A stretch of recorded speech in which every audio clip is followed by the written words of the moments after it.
1 crore C ma'am यही नहीं मात्र यही नहीं यहाँ उहाँ जतिको दुःख यहाँ गर्दा बेस्ट हुन्छ हजुर जाम खुलो नेक्स्ट टाइम बोल्दिनु ल ल सरकारी जागिर एउटा हाम्रो आशै छैन बोल्दिनु हुन्छ र त्यही पनि ट्राई गर्नु ल गाडी छैन त्यहाँ आज त अनि के हो यार ट्राफिक बोलाइदिएपछि गाइजहरू हैन हामी चाहिँ छोडिदिइहाल्छौँ पहिलाको सिन करारमा हाल्ने अनि करारबाट सिधै ठाईमा हाल्ने हुन्छ क्या आफ्नो मान्छेको सेटिङमा वेलकम टु जामकास्ट यतिको यङ मान्छे चाहिँ हामी आशा राख्दछौँ एक्सपिरियन्स सर जहाँ नेपालमै बसेर जब अथवा बिजनेस गरेर यसरी कार्सहरू अफोर्ड गर्न सकिन्छ भनेर होइन किनकि अहिलेको समयमा हरेक युथहरू चाहिँ विदेश विदेश विदेश भनेर आत्तिनु भएको छ नि त त्यसको लागि हजुरले जब गर्नुभएको छ भने जब बिजनेस गर्नुभएको छ भने बिजनेस युथलाई मोटिभ होस् भनेर केही कुरा बोलिदिनुहोस् न भनेर जब गर्न पनि ठिकै होला हुन त हजुर हजुर अहिले के गर्नु बिजनेस गर्छु ए के सम्बन्धी सर मेरो लिङ्करको छ बिजनेस हजुर यो गर्नुभएको हजुरले कति इयर्स भयो 15 वर्ष भयो हजुरको लागि फर्स्ट जब के थियो जब म विदेश तर गल्फमा ए गल्फ अनि यो जस्तै वहाँबाट यहाँ आउँदाखेरि यो आइडिया कसरी आयो हजुरलाई मेरो सोच बिजनेसै गर्ने थियो पहिले हजुर हजुर त्यही भएर बिजनेस गर्छु भनेर प्लान थियो अनि त्यहाँबाट यहाँ आएर पहिला एउटा सानो होटल पनि गरेँ त्यसपछि छोडेर मैले अनि लिङ्करको युथहरूलाई के सजेसन दिन चाहनुहुन्छ बिजनेस भन्दा त गर्ने पनि यही ठिक छ तर यहाँ उहाँ जतिको दुःख यहाँ गर्दा बेस्ट हुन्छ तर उहाँ जतिको दुःख गर्दा sir thank you sir traffic बोलाइदिएपछि गाइजहरू होइन हामी चाहिँ छोडिदिइहाल्छौँ थ्याङ्क यू सर इन्डिङ भइहाल्छ किनकि फाइन तिर्नुभन्दा त तिराउनुभन्दा त हाम्रो कारणले बरु हामी एउटा कन्टेन्ट बायो मार्छौँ त्यही हो कुरा 2000 years later हाम्रो पाला आयो एक्सक्युज सर हामीलाई 1 मिनट टाइम सक्नुहुन्छ कत्रो गाडी हो यो त हानु भने पनि मरिन्छ गाडी खोल्यो अरू छैन एक्सक्युज सर हामीलाई 1 मिनट टाइम सक्नुहुन्छ जाममा बाह्रै बसेर जब अथवा बिजनेस गरेर यसरी कार्सहरू अफोर्ड गर्न सकिन्छ भनेर होइन त्यसको लागि हजुरको जब छ भने जब बिजनेस छ भने बिजनेससँग सम्बन्धित थोरै केही भनिदिनुहोस् न अशोक छ न हजुर अहिले के गर्नुहुन्छ जब बिजनेस म बिजनेस गरिरहेको छु के सम्बन्धी छ मेरो फर्निचर कन्स्ट्रक्सन सम्बन्धी छ हजुर यो गर्नुभएको हजुरले कति इयर्स भयो मलाई अहिले 6 वर्ष भयो हजुरको लाइफको फर्स्ट जब के थियो म अटोमोबाइल काम गर्थेँ ब्याङ्क काम गर्थेँ यहाँबाट स्विच कसरी यहाँ हुनुभयो त हजुर यस्तो हो जागिर गरेर राख्नुपर्छ भन्ने पनि छैन होइन जागिर भन्दा पनि बिजनेसै राम्रो हो अब खोलिसक्यो तपाईँ हेर्नुहोस् बिजनेस गर्दा बेटर हुन्छ होला युथलाई एनुअल इन्कम 30 लाख हुन्छ मजाले हुँदैन 30 लाख बढी हुन्छ 1 करोड मैं गरीब हूँ ल त्यो चाहिँ गफ हो क्या भिडियो हेरिसकेको मान्छेहरू हुँदो रहेछ भिडियो हेरिसकेको मान्छेहरू हुँदो रहेछ पछि 1 करोड भन्दै गफ दिनुभयो त अर्को दाइले सर नमस्ते हाम्रो यस्तो एउटा प्रोग्राम हो सर अनि हेर्नु भएको छ हाम्रो गुरु हुनुहुन्छ है उहाँ चाहिँ हजुर हेलो जामकास्ट यहाँ फेरि अघिको जस्तै तस्कर होला है फेरि पुलिस एजेन्ट हाल्ला एक्सक्युज सर ए दिस होइन के सम्बन्धी थियो ए सोह्रखुट्टेमा सोह्रखुट्टे ल गाडी छैन त्यहाँ आज त अनि के हो यार तर आज सार्वजनिक यातायात पनि खोलेको अलिक जाम हुनु पर्ने अब यो मङ्गलबार र आइतबार चाहिँ चेन्ज गर्नै पर्ने ठाउँ ए बुधबार हो है ल आज पनि गाडी नहोस् 1 eternity later हेलो दाजु हामीले चाहिँ युथको लागि एउटा कन्टेन्ट बनाइरहेको छौँ होइन हजुर ए हो हुन्छ आओ गाडीहरू आओ गाडी आओ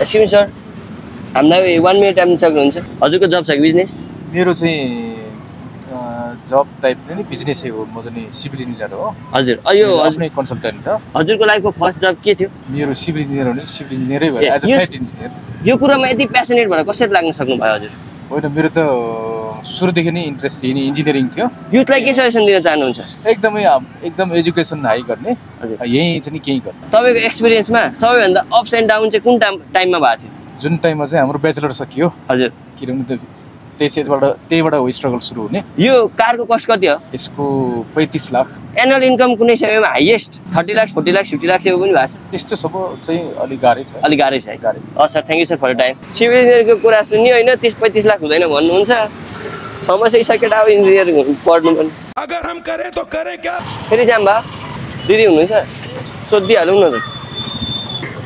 एक्सक्युज म्याम, हामीलाई 1 मिनट टाइम सक्नुहुन्छ जाममा? 1 मिनट टाइम सक्नुहुन्छ?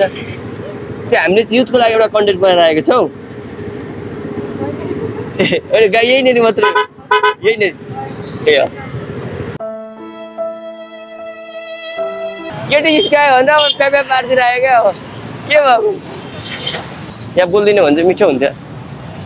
Excuse me sir, excuse me sir, हामीलाई 1 मिनट टाइम सक्नुहुन्छ जाममा? जस्तै हामीले चाहिँ युथको लागि एउटा हामीलाई 1 मिनट टाइम सक्नुहुन्छ जाममा? जस्तै हामीले चाहिँ युथको लागि एउटा कन्टेन्ट बनाइरहेको छौँ, जहाँ नेपालमै बसेर होइन केही कार्सहरू अफोर्ड गर्न सकिन्छ, यसरी फसिलेट हुन पनि सकिन्छ भनेर होइन। हजुरको जब छ कि बिजनेस? जब हजुर के सम्बन्धी जब? ड्राइभिङ नै ड्राइभिङ। यो जबमा हजुर सेटिस्फाई खुसी हुनुहुन्छ? यो गर्नुभएको हजुर कति इयर्स भयो? 20 वर्ष भयो। अनि हजुरको लाइफको फर्स्ट जब के थियो? फर्स्ट जब मेरो मार्केटिङ। अनि त्यहाँबाट यो कसरी स्विच हुनुभयो त? टीमा त मार्केटिङबाटै गाडी सिकेर अनि गाडी ड्राइभिङ गाडी नै कुदाएर पनि होइन आनन्द लिएर खान बस्न इनफ पैसा हुन्छ? मजाले हुन्छ है।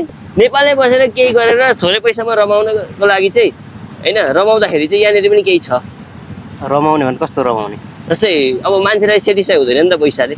होइन, अब आफ्नोमा भर पर्छ त्यो त। ए हस्, thank you sir for time. Excuse ma'am, excuse ma'am, ए एक्सक्युज सर।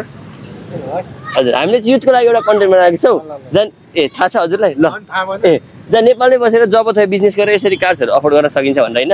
हजुरको जब छ कि बिजनेस? हामी चाहिँ मेरो चाहिँ बिजनेस हो। के सम्बन्धी सर? म चाहिँ टुरिज्म सेक्टरमा। हजुर यो गर्नुभएको हजुरले कति इयर्स भयो? भयो होला 2000 मेरो 2000। जाम खुलो, नेक्स्ट टाइम बोलिदिनु ल। ल भाइ यो त सुरु होतै खतम हो गया यार। अङ्कलको बिजनेस रहेछ, प्रमोट हुन्छ भनेर बोल्न खोज्नुभएको थियो। बिजनेसम्यानहरू अलिक बाटै हुन्छन् क्या। ल फ्री बिजनेस प्रमोसन आयो भनेर लाटा चाहिँ जागिर गर्ने हो क्या। त्यही भएर जिन्दगीमा उनीहरूको जागिर भन्दा अरू केही सोचै छैन क्या। सरकारी जागिर गरे पनि अलिक आँट हुनु पर्यो नि त। लोकसेवामा इन्टरभ्यूमा चाहिँ यत्रो बोलेर पास भएर गएका मान्छे होइन सर। सरकारी जागिरबाट हामीलाई आशै छैन बोलिदिनुहुन्छ भने त त्यही पनि ट्राई गर्नु। एक्सक्युज सर, एक्सक्युज सर, हामीलाई 1 मिनट टाइम सक्नुहुन्छ है जाममा? जस्तै हजुरको जब छ कि बिजनेस? यही बिन छैन हजुर यही बिन त्यही छ। अनि यो कार कसरी आयो? आई कार कसरी किन्न सकिन्छ? कार जस्तै रिटायर लाइफ भएको। ए रिटायर भइसकिन्छ हजुर? हजुर के सम्बन्धी जब थियो हजुरको सर? ए यही चप्पल हजुर व्यवसाय थियो पहिला। ए बोल्न खोज्नु के खालको खडुस बुढो रहेछ? लास्ट खडुस क्या होइन भाइ, बोल्दिनँ भन्न पाइयो त यार। के मजाले बोल्नु, अचम्म छ। केही गर्दिनँ म अरे। 45देखि क्रस काले खासै मिडियामा बोल्न सक्दैनन् कि किन? पहिलाको सिन करारमा हाल्ने अनि करारबाट सिधै थाइमा हाल्ने हुन्छ क्या आफ्नो मान्छेको सेटिङमा। त्यस्तो मान्छेहरू सक्छन् त जिन्दगीमा केही गर्न। ल भइदिएर हाँसिरहेको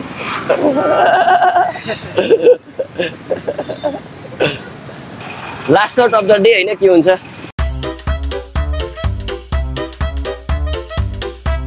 एक्सक्युज सर, हामीलाई 1 मिनट टाइम सक्नुहुन्छ एक्जाममा? जस्ट ए ल अब एक्सक्युज सर। ए नो यसो उमेर हेर्ने हो क्या सुमन। 45बाट हेरेर सोध्दै नसोध उता सोध्दै नसोद्धा हुन्छ क्या। त्यस्ता मान्छेहरू कहाँ बोल्न मान्ने हो? हल्का युथ नै हो क्या बोल्नु। जित्दा सोधौँ बरु यतिको दिदी बोलिदिनु हुन्छ कि त्यही पनि आशा छैन। Excuse ma'am. यङहरू चाहिँ यस्तो गरेपछि हजुरहरू त कहाँबाट आएको र भएको होला। लास्ट सर्टमा त गाइज लास्ट सर्टमा केही पनि भिडियो पाइँदैन जस्तै छ। यहाँ लास्ट सर्ट यो चाहिँ ल यहाँ सर बोलिदिनु भने चाहिँ बब्बालै हुन्छ। एक्सक्युज सर, हामीलाई 1 मिनट टाइम सक्नुहुन्छ जाममा? हजुर यही जाममै मात्रै हो। सरकारी कर्मचारी बोल्न खोज्नु हुँदै थियो, फेरि अलिक अड मान्नु भयो। ल गाइज हामीले यहीसँग आजको डे अफ भयो। आशा छ तपाईँहरूलाई मन पर्यो भिडियो। लाइक, सेयर, सब्सक्राइब गर्नु होला।